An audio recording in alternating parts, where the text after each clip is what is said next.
دوستو، بھائیوں، عزیز نوجوانوں، دروس سیرہ نبویہ علیہ الصلاۃ والسلام کا یہ سلسلہ مبارکہ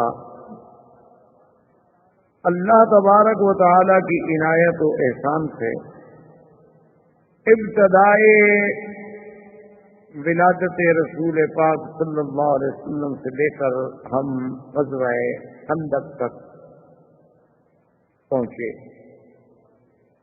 جیسا کہ آپ نے سابقہ درس میں سنا تھا کہ اللہ تبارک و تعالی نے مسلمانوں پر خصوصی رحم فرمایا اور حضور صلی اللہ علیہ وسلم کی دعائیں جو تھیں وہ منظور ہوئیں، اور اللہ تبارک و تعالی نے جیسا کہ قرآن میں فرمایا ہے کہ ایمان والوں میرے اس نعمت کو، میرے اس احسان کو یاد کرو کہ جب دشمنوں کے لشکر تم پر چڑھ دوڑے فَأَرْسَلْنَا عَلَيْهِمْ رِيحًا وَجُنُودًا لَمْ تَرَوْهَا، ہم نے پھر ان پر ایک ہوا بھیجی اور ہم نے بھی ایسا لشکر بھیجا جو ان کو دیکھ بھی نہیں سکتے۔ اور اللہ تبارک و تعالیٰ جو تم کرتے ہو سب سے، اور مسلمانوں یاد کرو یہ کتنا مشکل وقت تھا کہ جب دشمن تمہارے اوپر سے، نیچے سے، ہر طرف سے گویا تمہیں گھیر چکا تھا، اور جب تمہاری آنکھیں پھٹی رہ گئی تھی کہ اب اتنے بڑے دشمن کا جو چاروں طرف ہمیں گھیر چکا ہے ہم کیا کریں گے۔ وَبَلَغَتِ الْقُلُوبُ الْحَنَاجِرَ، جب دل جو تھے خوف کے مارے گویا کہ وہ حلق میں آ گئے، اور تم گمان کر رہے تھے، اللہ میں گمان کرنا کہ اب کیا ہوگا۔ اور یہ وہ ایسا مشکل مقام تھا کہ مومنین جو تھے خالص ایمان والے وہ بھی اللہ کی طرف سے ایک ایسے امتحان میں آئے کہ وہ بھی ہل گئے، اور یہ وہ ایسا مقام تھا کہ جب منافقوں نے یہ کہنا شروع کیا کہ بھئی جو اللہ کا وعدہ تھا اور جو حضور فرماتے تھے ہماری نصرت ہوگی، اسلام غالب آئے گا، میرا دین پوری دنیا پہ چھا جائے گا، یہ تو بعض باتیں تھیں۔ اور اس وقت کو یاد کرو کہ جب ان میں سے ایک جماعت کہہ رہی تھی کہ بھئی اے مدینے والوں تمہارا تو اب کوئی ٹھکانہ نہیں رہا، دشمن نے ہر طرف سے گھیر دیا، اور جب منافقین بہانے بنا بنا کے میرے نبی کے پاس آتے تھے اور آگے کہتے تھے کہ ان بیوتنا عورہ وما ہی عورہ، کہ یا رسول اللہ ہمارے گھر خالی ہیں، اکیلے ہیں، صرف عورتیں ہیں، اور دشمنوں نے ہمیں ہر طرف سے گھیر دیا ہے، کم از کم ہمیں اجازت دیں کہ ہم جا کر اپنے بچوں کی نگرانی کریں، اپنے بچوں کی حفاظت کریں۔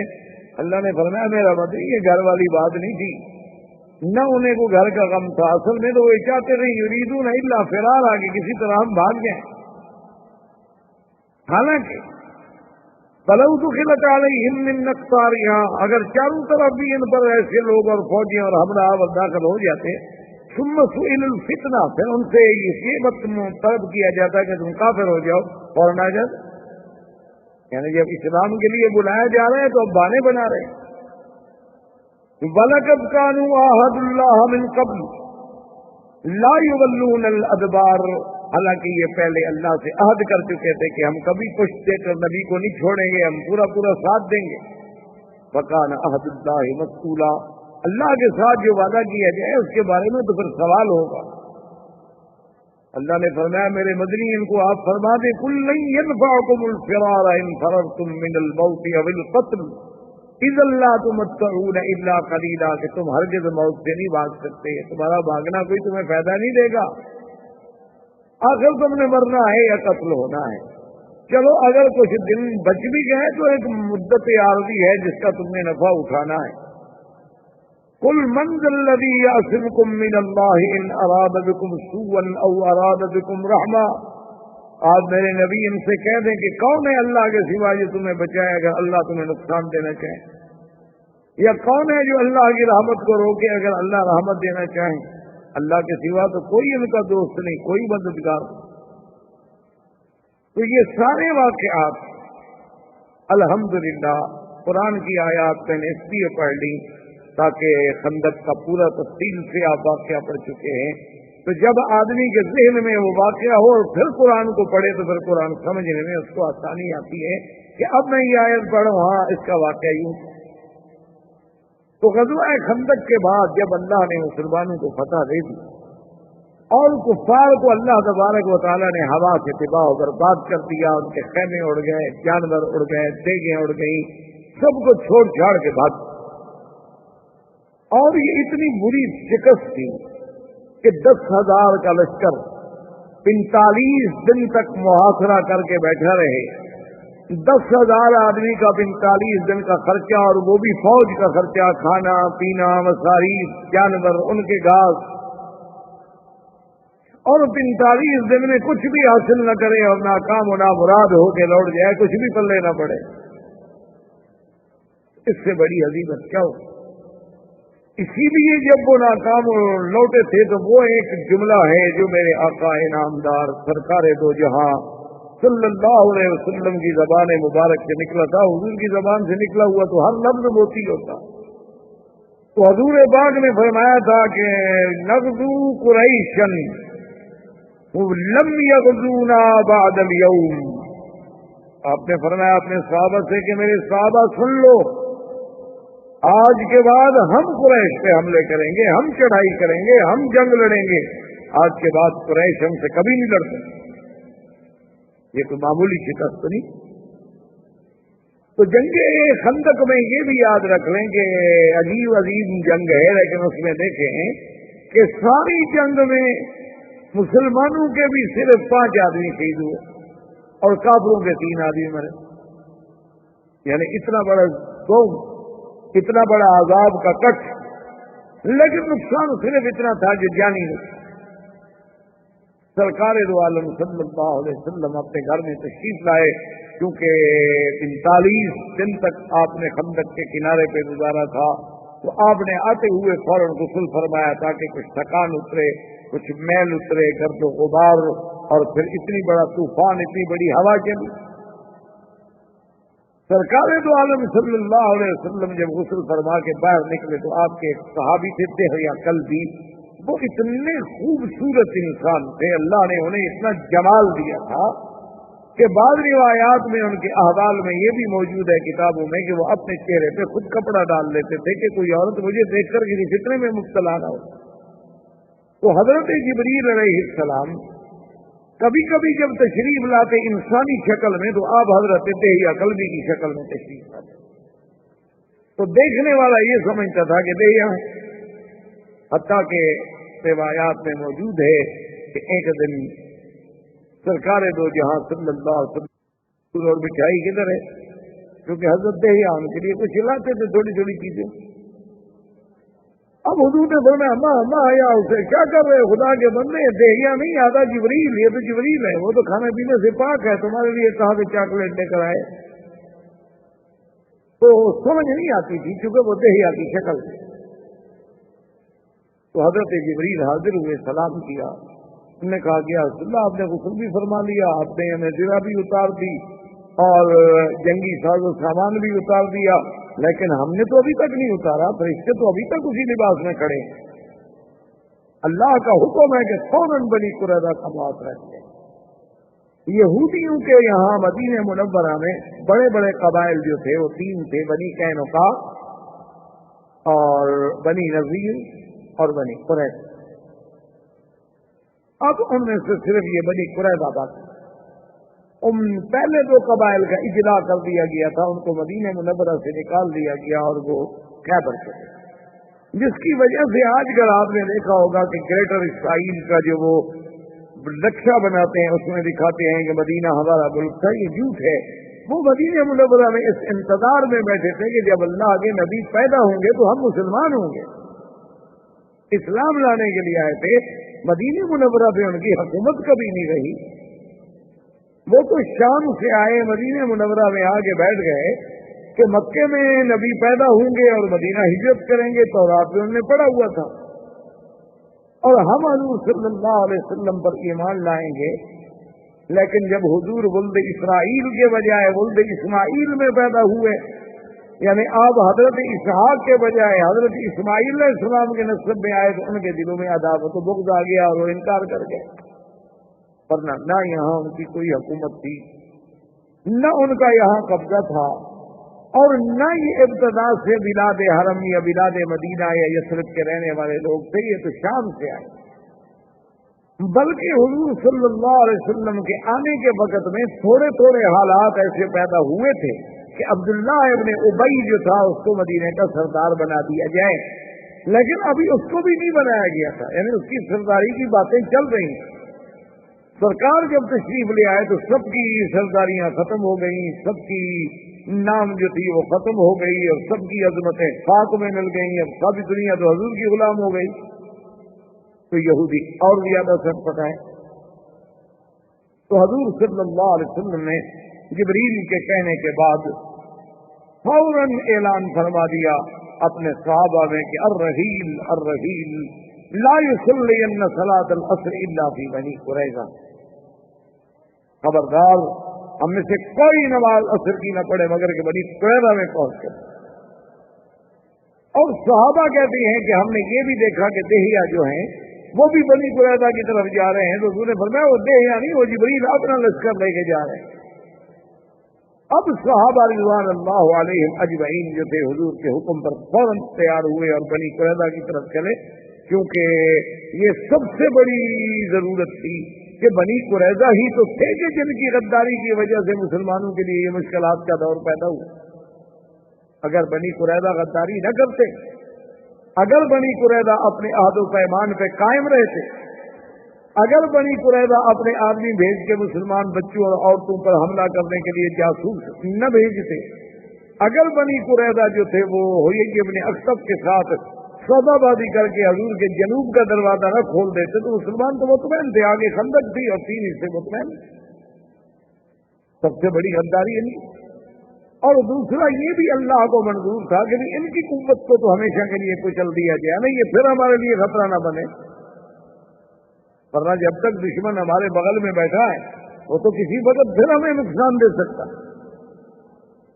اور غزوہ احزاب یا غزوہ خندق، اس سارے غزوے کے پیچھے جو اصل قوت تھی، جو اصل برین تھا، وہ بھی یہودیوں کا تھا کہ ہوئی ابن اخطب جو ہے خیبر سے نکلا اور مکے پہنچا، قریش کو تیار کیا، بنو غطفان کو تیار کیا، بنو سلیم کو تیار کیا، بنو فزارہ کو تیار کیا، احابیش کو تیار کیا، ساری دنیا کا لشکر لے کے مدینے پہ حملہ آور۔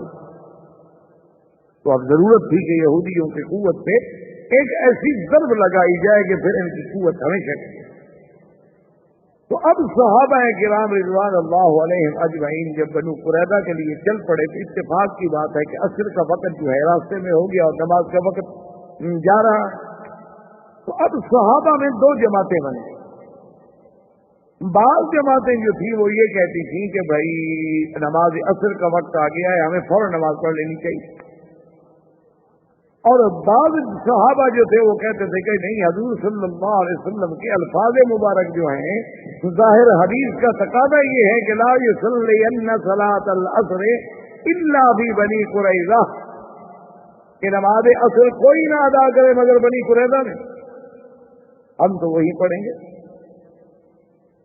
صحابہ نے کہا اللہ کے بندے، مقصد ہوتا ہے ایک بات تو سمجھیں، مفہوم یہ تھا کہ بھی جلدی پہنچو، یہ مفہوم تھوڑا ہے کہ راستے میں نماز کا وقت ہے تو ہم نماز بھی نہ پڑھیں۔ تو بہرحال کچھ صحابہ نے نماز عصر کی راستے میں وقت پہ پڑھ لی، اور کچھ صحابہ نے نماز جو تھی وہ بالکل انتہائی آخری وقت میں جا کے بنی قریظہ میں۔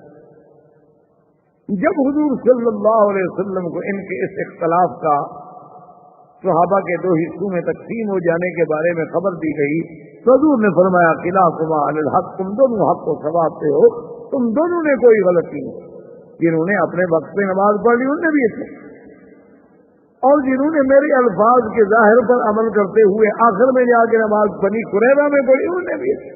یہ تو فہم کا اختلاف ہے، یعنی سوچنے کا اختلاف ہے، مقصود تو دونوں کی ہی تھا۔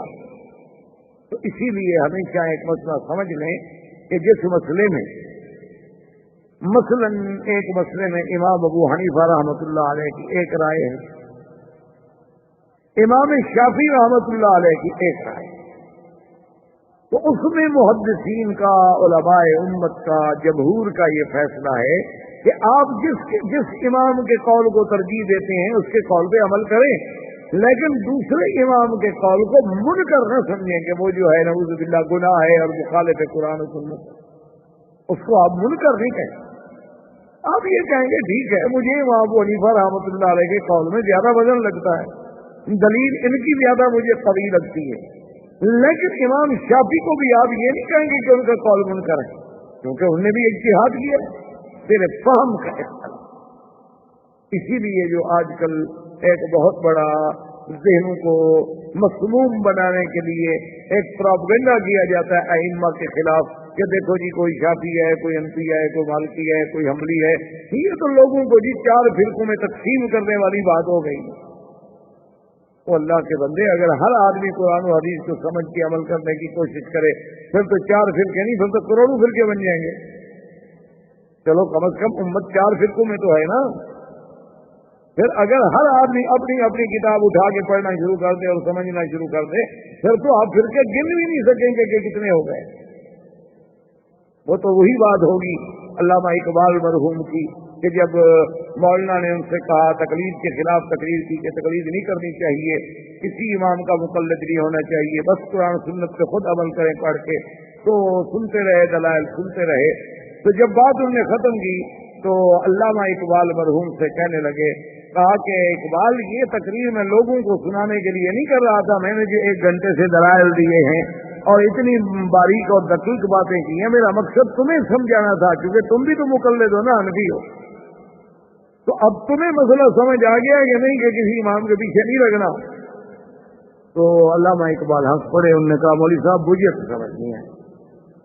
انہوں نے کہا اقبال تم اتنے ذہین آدمی ہو، ماشاءاللہ مفکر آدمی ہو، تمہیں سمجھ نہیں آیا؟ انہوں نے کہا جی مجھے تو پھر یہ سمجھ آیا ہے کہ اگر ہم ان ائمہ کی تقلید چھوڑ دیں تو پھر کیفیت یہ ہوگی کیوں صلاتے بے امام، جیسے بغیر امام کے ایک نماز ہو رہی ہو، پھر ہمارا حال بھی وہی ہوگا کہ کوئی رکوع میں ہوگا، کوئی سجدے میں ہوگا، کوئی تحیات میں بیٹھا ہوگا، کوئی کھڑا ہوگا، کوئی جا رہا ہوگا، پھر ہمارا حال وہی ہو جائے گا کہ صلاتے بے امام ہم بن کے رہ جائیں گے۔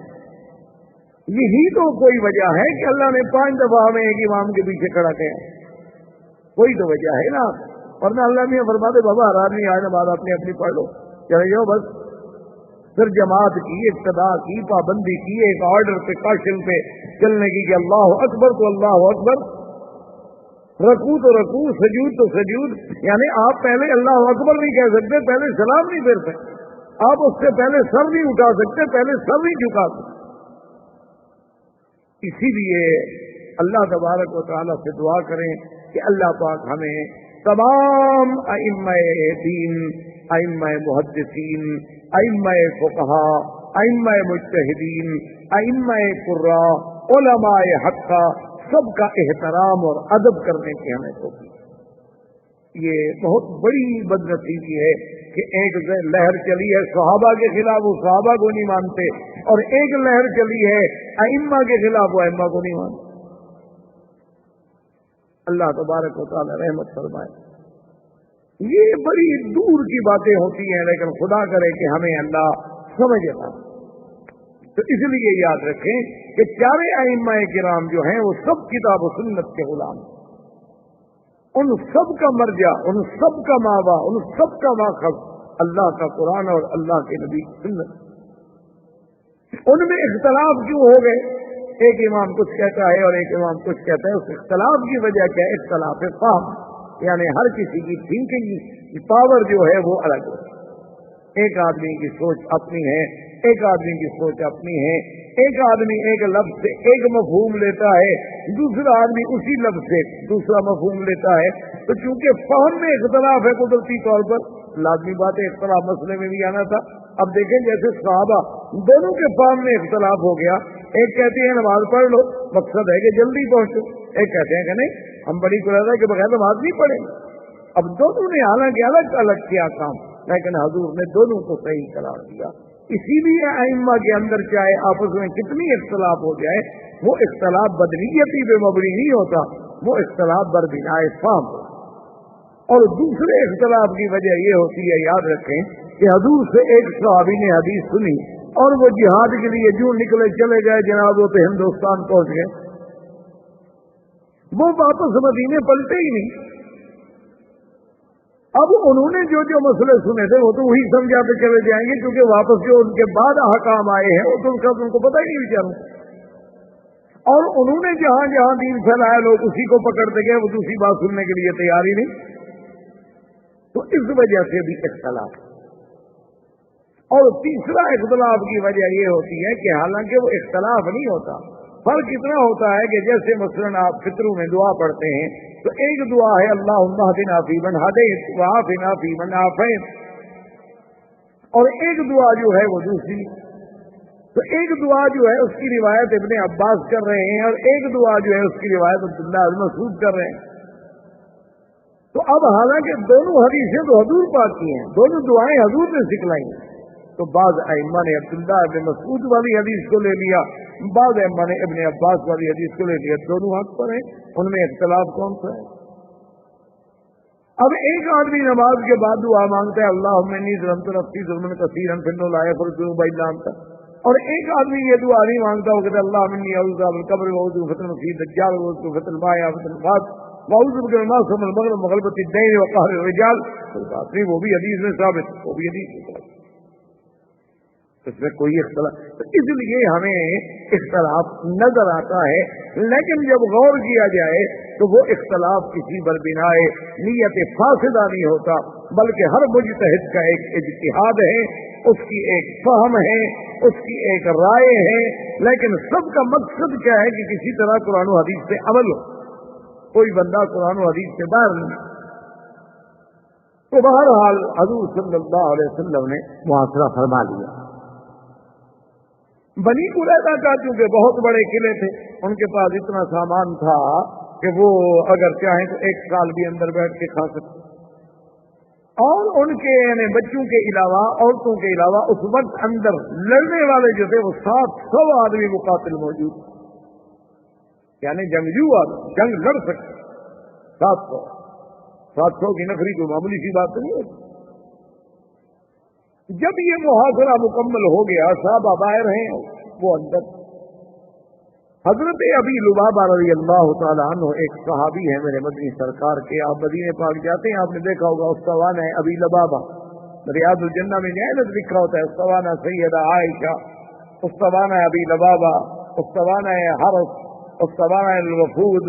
یہ وہ سب مقام ہیں جہاں حضور صلی اللہ علیہ وسلم بیٹھتے تھے، جہاں حضور پر پہرا دینے والے بیٹھتے تھے، جہاں وفد آ کے ملتے تھے، جہاں ابی لبابہ کا واقعہ پیش آیا تھا. اور بی بی عائشہ کا ستون جو ہے جس میں نام ہے استوانہ عائشہ، حضور نے فرمایا تھا کہ عائشہ یہاں ایک مقام ہے جہاں اللہ تبارک و تعالیٰ دعا قبول فرماتے ہیں.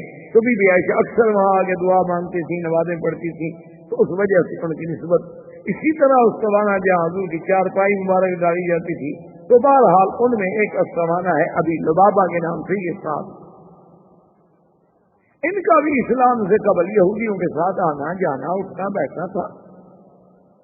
تو اس محاصرے کے دوران میں انہوں نے اوپر سے جب دیکھا کہ ابھی لبابہ کھڑے ہیں تو نے کہا ابھی بات تو سنو، کبھی ہم بھی تو تمہارے دوست ہیں، ہمیں ایک بات تو بتلاؤ کہ اگر حضور فرماتے ہیں کہ قلعہ کھول کر نیچے اتر آؤ اور میں تمہارے درمیان میں جو فیصلہ ہوگا کروں گا، اگر ہم حضور کی بات مان لیں اور قلعے کے دروازے کھول دیں اور نیچے اتر آئیں تو بتاؤ تمہارا کیا خیال ہے، حضور ہمارے ساتھ کیا معاملہ کریں گے؟ تو ابھی بابا کہتے ہیں کہ بے سخت بغیر سوچے سمجھے میں نے اشارہ کر دیا کہ آپ قتل کریں گے اور کیا کریں. وہ کہتے ہیں بات تو ہو گئی لیکن میرے تو پاؤں کے نیچے تو نہیں نکل گئی کہ میں نے یہ کیا کیا، میں نے سرکار دو جہاں کا راز کھول دیا. اس کے بعد وہ کہتے ہیں بس میں بھاگا، اب میرے اندر طاقت نہیں تھی کہ میں سرکار کے سامنے جاؤں، کہ اتنی غلطی ہو گئی تو حضور کے سامنے کیسے جاؤں. یہ تو ہم بہادر ہیں نا کہ ساری نافرمانیاں کر کے پھر بھی ہم کہتے ہیں ماشاءاللہ جی اس دفعہ روضہ مبارک پہ گئے نا جی تو بالکل جی گویا کہ ہمیں زیارت ہی ہو، اس دفعہ جی مدینے کی حاضری ماشاءاللہ بس جی کمال ہو گیا جی، بس میں رات کو سویا ہوا تھا اور یہ ہو گیا. خدا کے بندے کیا کل کی بات، جن کو ایسی باتیں ہوتی ہیں وہ بتایا نہیں کرتے، اور جو بتائے تو ہیں نا سمجھ لو ہوتی نہیں.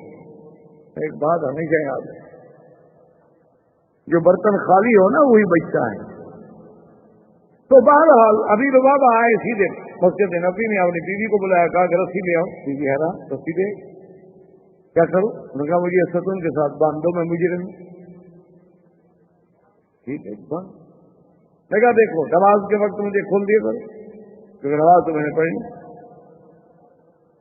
اور نماز جب ختم ہو جائے لوگ کہتے ہیں مجھے پھر باندھ دو۔ حضور صلی اللہ علیہ وسلم کو خبر دی گئی کہ یا رسول اللہ ابھی لبابہ تو وہاں ستون کے ساتھ بندے ہوئے ہیں۔ حضور نے فرمایا کیا بات ہو؟ انہوں نے کہا جی انہوں نے کوئی ایسی بات کہہ دی ہے اور وہ بیچارے نے اپنے آپ کو ستون سے باندھ رکھا ہے۔ حضور نے فرمایا دیکھو اگر ہمارے پاس آتا تو ہم اللہ سے اس کے لیے معافی مانگتے، لیکن اس نے اب معاملہ سپریم کورٹ میں دے دیا ہے تو ہم کیا کر سکتے ہیں؟ اب تو اللہ جانے اور ابھی لبابہ جانے، اب تو جو فیصلہ ہوگا پھر اللہ فرمائیں گے، ہم تو نہیں دخل دیتے۔ اسی اسنا میں ایک یہودیوں میں تھا کعب ابن اسعد، وہ ان کا بڑا فہم دلال ہے۔ اس نے تمام یہودیوں کو وہی کعب ابن اشرف کی حویلی میں جو بڑے بڑے ان کے یعنی فکر والے سوچ والے صاحب رائے تھے ان کو بلایا اور کہا کہ دیکھو اس مسئلے کا حل جو ہے میں نے سوچا ہے، میری رائے میں 3 طریقے ہیں، ان کے علاوہ مجھے کوئی حل نظر نہیں آتا۔ میں کہا جی بتائیں وہ کیا؟ اس نے کہا کہ پہلا طریقہ تو یہ ہے کہ دیکھو نا تم سب جانتے ہو کہ ان محمد صلی اللہ علیہ وسلم نبی خاتم الانبیاء، یہودیوں تم سب جانتے اللہ کا نبی محمد مصطفیٰ سچا نبی اور خاتم الانبیاء ہے، آخری نبی۔ جب یہ بات جانتے ہو تو ضد میں آگے کیوں اڑے ہوئے؟ خام خواہ ضد کرنے کی کیا ضرورت ہے؟ اعلان کرو مسلمان ہو جاؤ، بات ختم، ہمیشہ کے لیے مسئلہ ختم کرو۔ انہوں نے کہا اچھا ٹھیک ہے، تم دوسری بات۔ انہوں نے کہا دوسری بات یہ ہے کہ ہم اپنی عورتوں کو اور اپنے بچوں کو اپنے ہاتھوں سے قتل کر کے کنویں میں ڈال دیتے ہیں، دفن کر دیتے ہیں، تاکہ نہ عورتیں ہوں گی نہ بچے ہوں گے، نہ ہمیں ان کا غم ہوگا، نہ یہ ہمیں دل میں درد ہوگا کہ ہمارے بعد مسلمان ہماری لڑکیوں کو ہماری عورتوں کو لے جائیں گے۔ تو اس کے بعد جب یہ سب اپنے ہاتھ سے ہم کو قتل کر کے دفن کر دیتے ہیں اور پھر باہر نکل کے دروازہ کھول کے حملہ کریں، مسلمانوں کا مقابلہ کریں، یا مٹ جائیں یا مٹا دیں، غالب آ گئے تو شادیاں اور کر لیں گے، مسلمانوں کی عورتیں بھی ہمیں مل جائیں گی، اور اگر ہار گئے تو چلو ہم مرد تو ہیں نا، مرد ہیں مر جائیں گے۔ انہوں نے کہا اچھا بھی تیسری بات کیا؟ انہوں نے کہا تیسری بات یہ ہے کہ لیلۃ السبت جو ہے ہفتے کی رات، وہ تمام مذاہب جانتے ہیں کہ یہودی جو ہیں وہ ہفتے کی رات میں کبھی بھی لڑتے نہ ہفتے کو لڑتے، تو اس وجہ سے ہمارا جتنا بڑا دشمن کیوں نہ ہو وہ اس رات میں بڑا مطمئن ہو جاتا ہے کہ بھی آج کی رات وہ نہیں لڑیں گے نا کس کے۔ تو جب مسلمان مطمئن ہوں گے جو ہمارے محاصرے پر ہیں تو ہم لیلۃ السبت میں حملہ کر دیں، دروازہ کھول کے سب چڑھ دوڑیں، اور ان کے علاوہ کوئی حل نہیں۔ انہوں نے کہا دیکھو کعب بن اسد، جو پہلی بات ہے نا اسلام لانے کی، پھر اتنا عرصہ یار ہم نے مقابلہ کیوں کیا؟ تو ٹھیک ہے وہ نبی سچے ہیں، لیکن بس ہم ضد کر گئے ہیں تو اب کیا ماننا ہے بھائی، ہم اسلام کو نہیں۔ باقی دوسری بات ہے تمہاری کہ عورتوں اور بچوں کو قتل کر رہے ہیں، یار ان کا کیا گناہ ہے کہ ہم اپنے ہاتھوں سے مار ڈالیں؟ اگر ہمارے مقدر میں مرنا لکھا ہوا ہی ہے تو ہم کیوں مارے ہیں؟ ان کے قتل کے ان کے خون سے ہم اپنے ہاتھ کیوں رنگیں؟ پھر اگر مقدر میں لکھا ہوا ہے کہ ہم مر جائیں گے تو جب ہم نہیں رہیں گے تو پھر ہماری عورتیں اور بچے بھی جہاں مقدر ہے چلے جائیں۔ یہ بات بھی ہمیں قبول ہے۔ تیسری جو تمہاری تجویز ہے کہ لیلۃ السبت میں ہم حملہ کر دیں، اور اسی سبت کی وجہ سے تو ہم خنزیر اور بندر بنے تھے، یہی سبت کی نافرمانی تو کی تھی نا ہمارے باپ دادا نے، اور اللہ نے ان پر عذاب بھیجا کہ ان کو قردہ و خنازیر بنا دیا۔ اب آپ کہتے ہیں ہم پھر غلطی کریں، پھر اور خدا کا قہر آئے ہم کو۔ پہلے تو ایک بھگتا ہوا ہے کہ آج تک ہمارے گلے سے وہ نہیں نکلا، تو یہ بات بھی۔ انہوں نے کہا اچھا اگر ان 3 باتوں میں سے تمہیں کوئی بات سمجھ نہیں آتی تو میرے نزدیک اور کوئی حل نہیں، بس تمہاری مرضی جو چاہو کرو۔ اس کے بعد حضور صلی اللہ علیہ وسلم کے صحابہ میں سے حضرت زبیر بن العوام اور حضرت علی رضی اللہ تعالی عنہ نے اپنا ایک لشکر تیار کیا اور بڑے اصیل گھوڑے تیار کیے اور انہوں نے آپس میں بیٹھ کے ایک فیصلہ کیا. انہوں نے کہا دیکھو ہم نے آج فیصلہ کر لیا ہے کہ کل صبح جو ہے نا ہم حملہ کریں گے ان کے قلعے پر, یا تو دروازہ قلعے کا توڑ کے اندر داخل ہو جائیں گے یا پھر ہم ختم ہو واپس نہیں آئیں گے. بس اب 19 دن ہو گئے محاصرہ کیے ہوئے, تو اس 19 دنوں میں ہمیں بھی کچھ حاصل نہیں ہو رہا. تو آج ایک فیصلہ کن جنگ لڑتے ہیں. انہوں نے خصوصی دستہ یا فروش دستہ ایسا تیار کیا کہ ابھی میرے دستے میں وہی آدمی شامل ہو گیا تو آج ہم نے بالکل شہید ہو جانا ہے, ہماری لاشیں واپس آئیں گی, اور یا کسی بھی شکل میں ہم نے دروازہ توڑ کے قلعے کے اندر داخل ہو جانا ہے, کوئی دنیا کی جو طاقت آئے. اب چونکہ آنا جانا تو قریب کی بات تھی, باتیں تو اڑتے اڑتے پہنچ جاتی ہیں. آخر یہودیوں کے بھی یہ بات پہنچ گئی. حضور صلی اللہ علیہ وسلم نے ان کو آخری وارننگ دی. آپ نے فرمایا اچھا بات کرو, یہودیوں تم کس کا فیصلے پہ اترو گے؟ انہوں نے کہا جی اگر حضرت سعد حکم دے تو ہم. آگے بتائیں. حضرت سعد رضی اللہ تعالیٰ عنہ کو غزوہ خندق کے موقع پر تیر لگا تھا, اور خدا کی شان دیکھیں گا تو ساتھ جا رہے تھے, زرہ پہنی ہوئی تھی اور سینے میں ایک جگہ جو تھی وہ خالی تھی زرہ کی. تو سیدہ عائشہ رضی اللہ تعالیٰ عنہ کی نظر پڑی تو ان کے منہ سے نکلا کہ سعد کہیں دشمن تمہیں اسی جگہ تیر نہ مارے, اسی جگہ تیر لگا. اور یہ پہلا واقعہ ہے کہ جس کو حضور صلی اللہ علیہ وسلم نے خون بند کرنے کے لیے خود فرمایا کہ اس کو کئی کرو, یعنی داغ دو آگ میں چولہا جلا کر داغ دو زخم پہ تاکہ خون بند ہو جائے. حضور نے کئی کرایا, بند ہو گیا, پھر جاری ہو گیا, پھر حضور نے دوبارہ داغ دیا, پھر بند ہو گیا, پھر جاری. پھر حضور نے آپ کو مدینے بھیج دیا تھا کہ مسجد نبوی میں ان کو بھیج دے تاکہ وہاں علاج ہو. وہاں تہبارداری ہو, خون اتنا نکل گیا ہے, کمزور ہے. اب حضرت علی نے جب ادھر سے تیاری کی, تم نے کہا کہ ننظر والا حکم یا محمد صلی اللہ علیہ وسلم خلاص خلاص ہم آپ کے حکم پر اترتے, اور دروازے کھول دیے, نکلا. حضور صلی اللہ علیہ وسلم فرمایا ٹھیک. اب جب انہوں نے دروازے کھول دیے اور جب نکل آئے تو قبیلہ اوس, کیونکہ یہ دو قبیلے تھے مدینے میں بڑے, ایک اوس خزرج. خزرج جو تھے وہ بنو نذیر کے حلفاء تھے, اور اوس جو تھے یہ بنی قریظہ کے حلفاء تھے.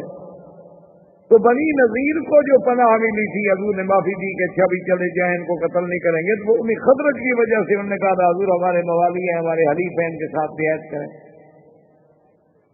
اب جب یہ باہر نکل آئے تو قبیلہ اوس کے لوگ جو تھے مسلمان انصاری, وہ بھی آگے نہ گیا رسول اللہ موالینا آسن آلے آسن الینا کما حسن تعالیٰ اخونا خزرج, جیسے آپ نے خزرج قبیلے پر احسان کیا, ان کے حلیفوں کو آپ نے چھٹی دے دی, وہ چلے گئے خبر, تو یہ بھی تو ہمارے حلیف ہیں, آپ رعایت کریں, ان کو بھی رعایت دیں, بھی چلے جائیں.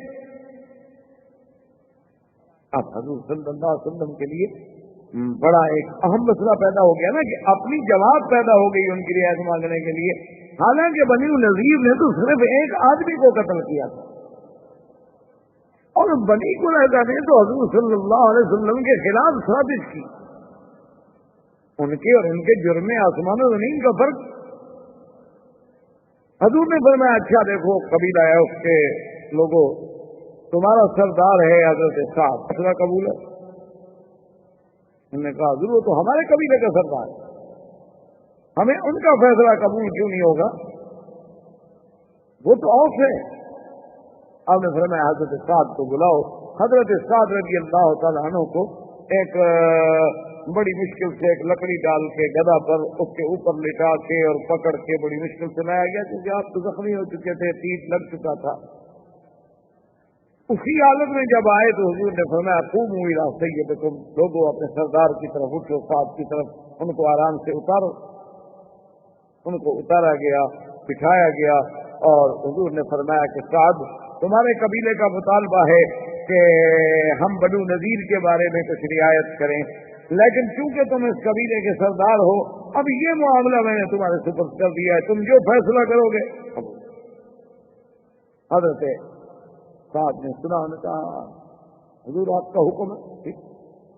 تو حضرت سعد نے رضی اللہ تعالی عنہ نے اپنے قبیلے کی طرف دیکھا، اوس کی طرف، ان کے جو بڑے بڑے لوگ آ چکے تھے. انہوں نے کہا کہ دیکھو بات سنو، اگر میں کوئی فیصلہ کروں تو تم سب کو قبول ہوگا؟ انہوں نے کہا تو اس نے پھر باقی مسلمانوں کی طرف دیکھا جو اوس سے تعلق نہیں رکھتے تھے لیکن تھے مسلمان. نے کہا کہ بھائی دیکھو، اگر میں فیصلہ کروں تو آپ لوگوں کو بھی قبول ہوگا؟ انہوں نے کہا میں بھی قبول ہوگا. پھر اس نے حضور سرکار دو جہاں کی طرف دیکھا. انہوں نے کہا حضور ہوں تو میں غلام، لیکن اب آپ نے حکم دے دیا ہے تو اگر میں فیصلہ کروں تو پھر آپ کو بھی قبول ہوگا؟ میں نے تمہیں تو حکم دیا ہے، مجھے بھی قبول ہوگا. تو اس نے بنو قریظہ کی طرف دیکھا، ان یہودیوں کی طرف. ان کے بھی تو بڑے بڑے سردار موجود تھے، سب آ گئے تھے کیونکہ اب تو اپنے آپ کو استسلام کر چکے تھے، سونپ چکے تھے. تو حضرت اسحاق نے فرمایا کہ ہاں بنو قریظہ بتاؤ، اگر میں تمہارے بارے میں فیصلہ کروں تمہیں قبول ہوگا؟ انہوں نے کہا بھائی تم ہمارے حلیف ہو پرانے، تمہارا فیصلہ ہمیں قبول کیوں نہیں ہو؟ ہم تو تمہارے خلفاء ہیں. تو اس نے کہا سب سوچ لو. تو اس نے کہا کہ یا رسول اللہ صلی اللہ علیہ وسلم، میرا فیصلہ یہ ہے کہ ان کے جتنے مرد ہیں ان کو قتل کر دیا جائے، ایک بھی نہ چھوڑے، اور جتنا ان کا مال ہے وہ مال غنیمت ہے، اور جتنی عورتیں بچے غلام سب سبایا ہیں غلام. حضور نے فرمایا اللہ اکبر، اللہ اکبر یا سعد. سعد، اللہ کی بڑی شان ہے، قضیت بکتاب اللہ، تم نے تو وہی فیصلہ کیا جو اللہ نے عرش سے فیصلہ کہ ان کو معافی نہیں دی جا سکتی. حضور صلی اللہ علیہ وسلم نے حکم دے دیا کہ 700 آدمی. خدا کی شان ہے کہ ایک ان میں سے یہودی تھا، تو محمد ابن مسلمہ ایک صحابی تھے، وہ اس کو لے کے، عمر ابن سعد اس کا نام تھا، اس کو لے کے آ گیا. انہوں نے کہا یا رسول اللہ، ایک دفعہ مجھے اس نے پناہ دی تھی، اپنے گھر میں مجھے بچایا تھا،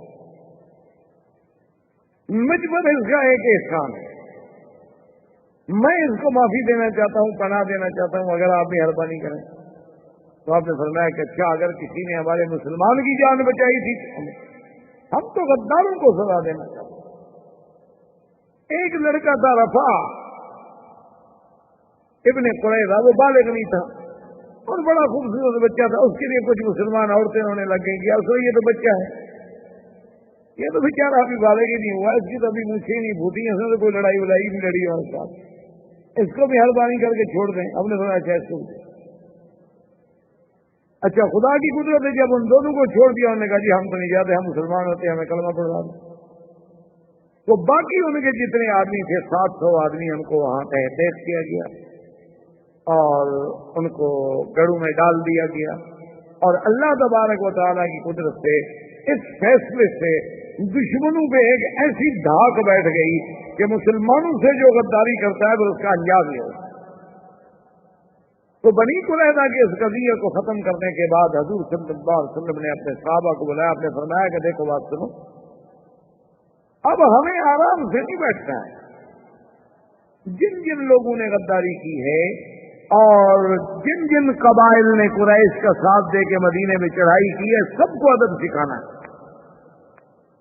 حضرت محمد ابن مسلمہ کو آپ نے فرمایا کہ تم 1000 کا لشکر لے کر فوراً جاؤ، اور فوراً جانے کے بعد تم جو ہے بنی تغلب اور فلاں فلاں قبیلوں پر حملہ کرو، ان ظالموں پر جنہوں نے کفار قریش ہمارے معاہد تھے، ہمارے ان کے ساتھ معاہدے تھے، لیکن اس کے باوجود وہ دشمن کے ساتھ مل کے مدینے پہ چڑھائی کرنے کے لیے آ گئے. تو حضرت محمد ابن مسلمہ 1000 کا لشکر جرار لے کے چلے. بڑی لمبی تفصیل ہے اس واقعے کی الگ.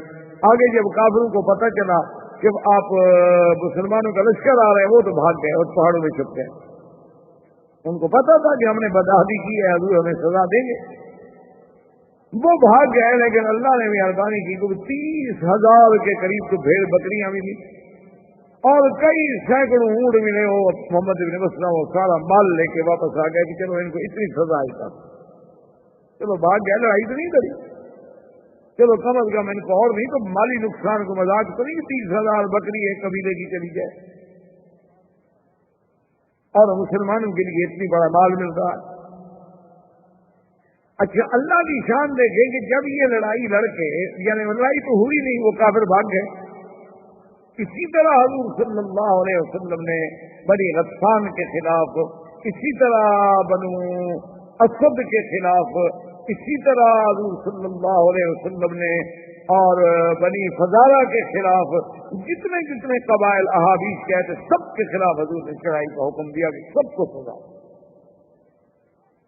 اچھا، خدا کی قدرت یہ ہے کہ کسی جگہ کو خاص لڑائی کا واقعہ بہت کم پیش ہے، حتیٰ کہ حضور مدینہ منورہ سے چلتے چلتے چلتے یہ عثمان، اب جب آپ مدینہ جاتے ہیں نا راستے میں ایک وادی آتی ہے عثمان تک حضور پہنچے۔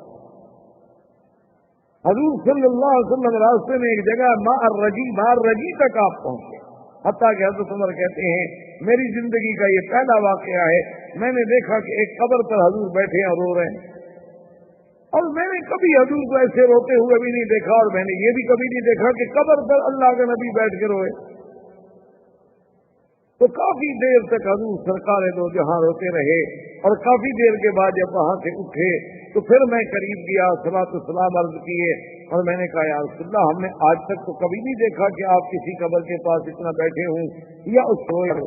ان هذه قبر امی، یہ میری اماں کی قبر، میری والدہ کی قبر ہے۔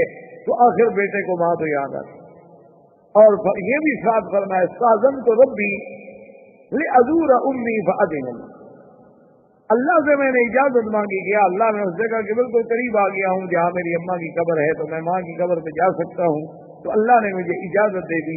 ثم استأذنت له للاستغفار فلم يأذن لی، پھر میں نے اجازت مانگی کہ یا اللہ مجھے اپنی اماں کی بخشش مانگنے کی بھی اجازت دے دے، تو اللہ نے فرمایا یہ اجازت، کیونکہ وہ تو اسلام آنے سے پہلے بہت ہو گئے، وہ تو اسی سابقہ ادیان پہ۔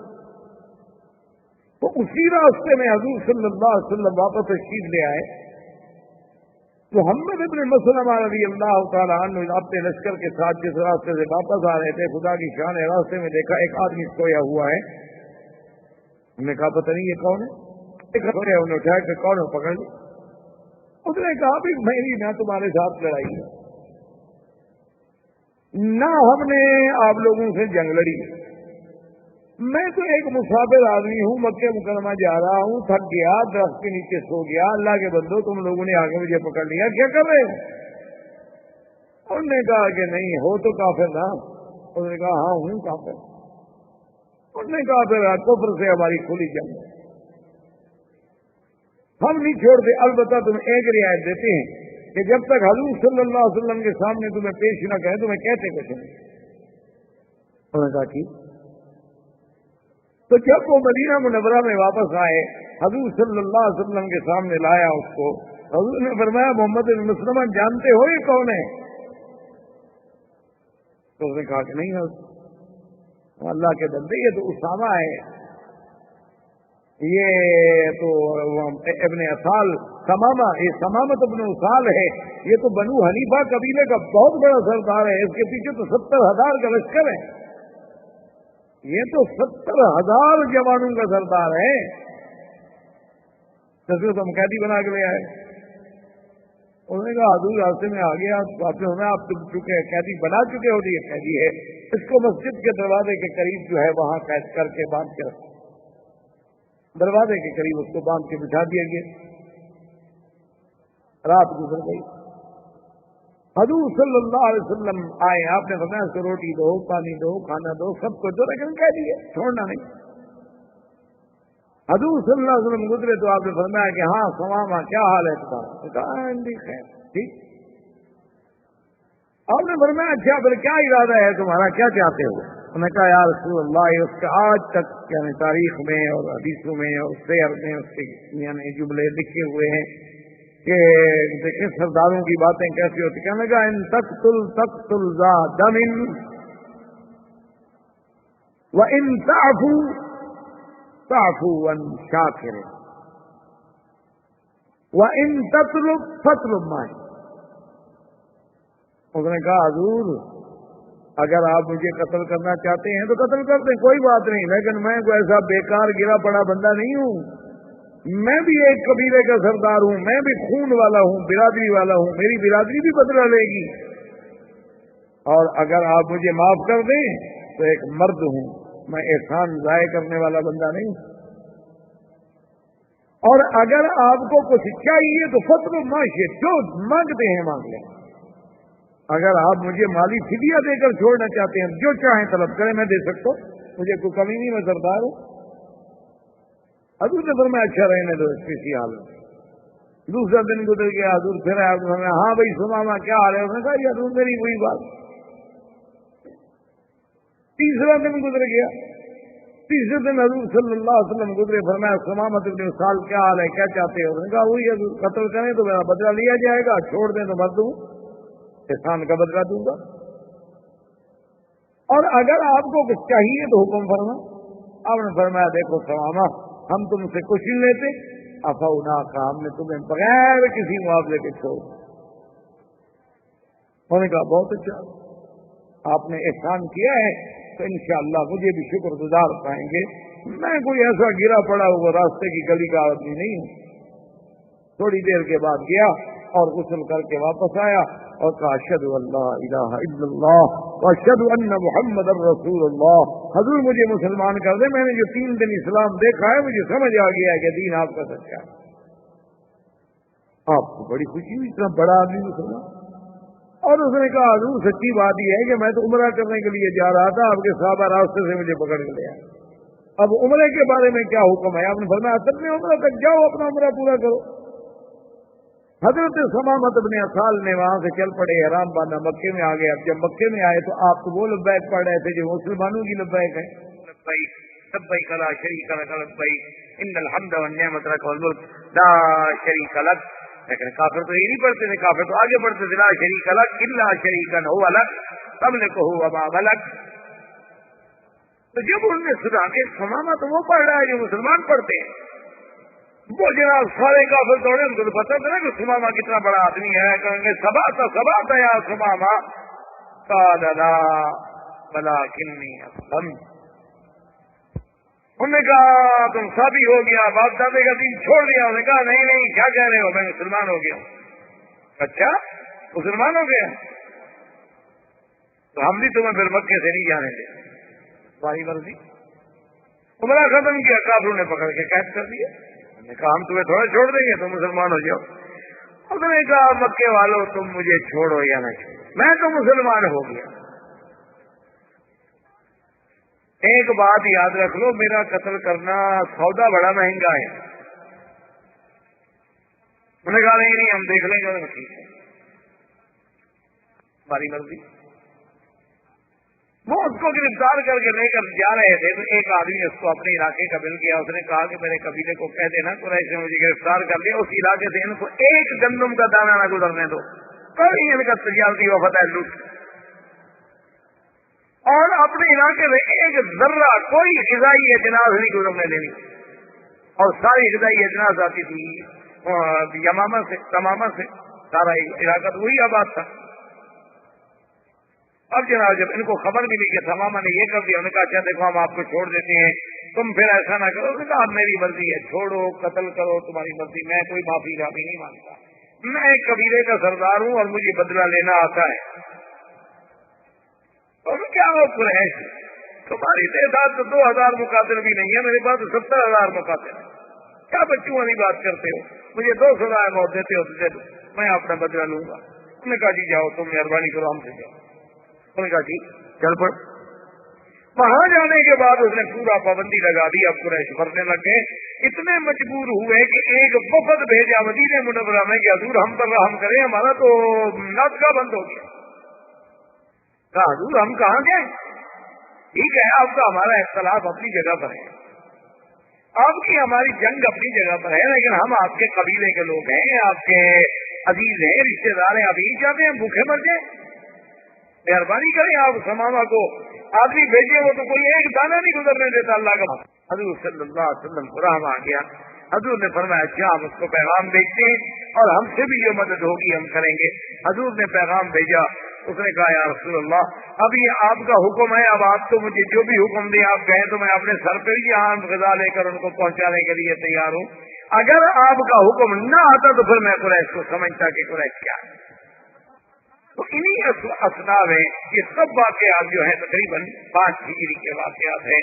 غزوہ خندق, غزوہ احزاب, اسی طرح بنی قریظہ کو سزا، پھر حضور صلی اللہ علیہ وسلم کا بنی غطفان، بنو فزارہ، بنی سلیم اور ان تمام احابی اور ان تمام قبائل کے خلاف ایکشن کہ حتیٰ کہ حضور صلی اللہ علیہ وسلم یعنی بذات ہی چلتے چلتے مدینہ منورہ سے آپ اندازہ فرمائیں کہ وادی عثمان میں پہنچے اور 10 صحابہ جن کی قیادت حضرت ابو بکر کر رہے تھے وہ تو مکے میں بھی پہنچے.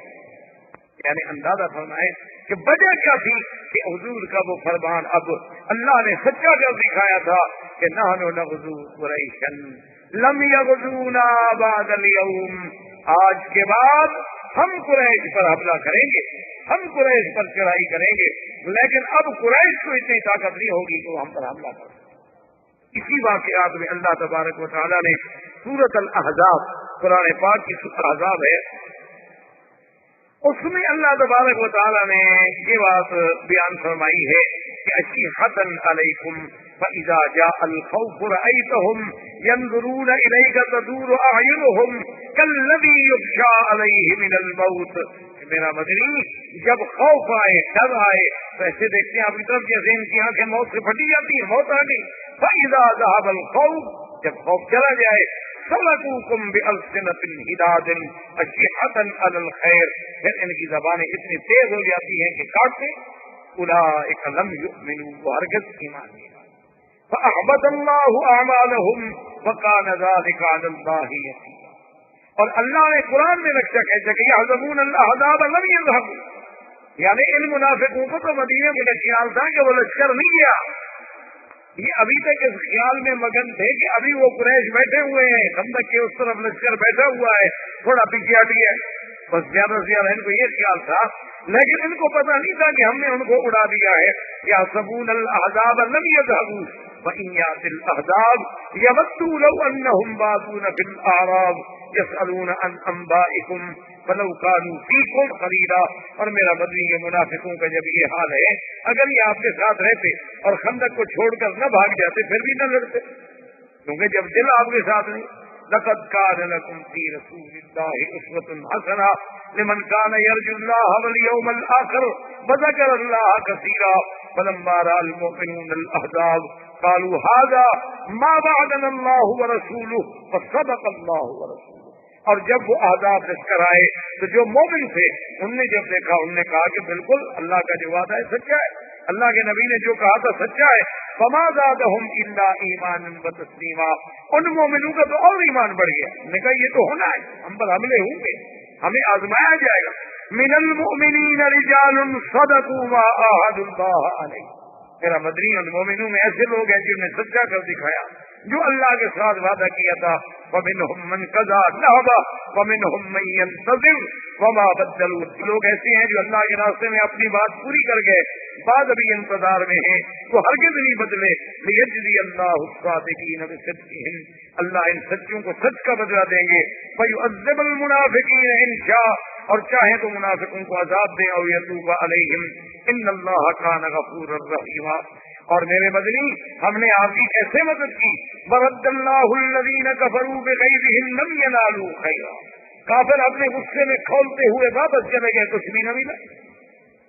وکفى اللہ المؤمنین القتال. اللہ نے مومنوں کو قتال سے بھی بچا لیا. وکان اللہ قویا عزیزا وانزل الذین ظاہروہم من اہل الکتاب من صیاصیہم. اور میرے مدنی ہم نے اتارا اہل کتاب کو، وہ بنی قریظہ، ان کو اپنے ان کے دلوں سے ہم نے اتارا. قلوبہم الرعب، ہم نے ان کے دلوں میں آپ کا رعب ڈالا. فریقا تقتلون وتأسرون فریقا، ان میں سے ایک پارٹی، ایک جماعت کو قتل کیا گیا، ایک کو قید کیا گیا. وأورثکم ارضہم ودیارہم واموالہم وارضا لم تطئوها. اور میرا بدنی ہم نے آپ کو ان کی زمینوں کا، ان کی حویلیوں کا وارث کیا. وکان اللہ علی کل شیء قدیر. اور اللہ تبارک و تعالی ہر چیز پہ قدرت رکھنے والے ہیں کہ ہم نے اپنی قدرت سے اسلام کو غالب کیا، کفر کو مغلوب کیا، اور مدینہ منورہ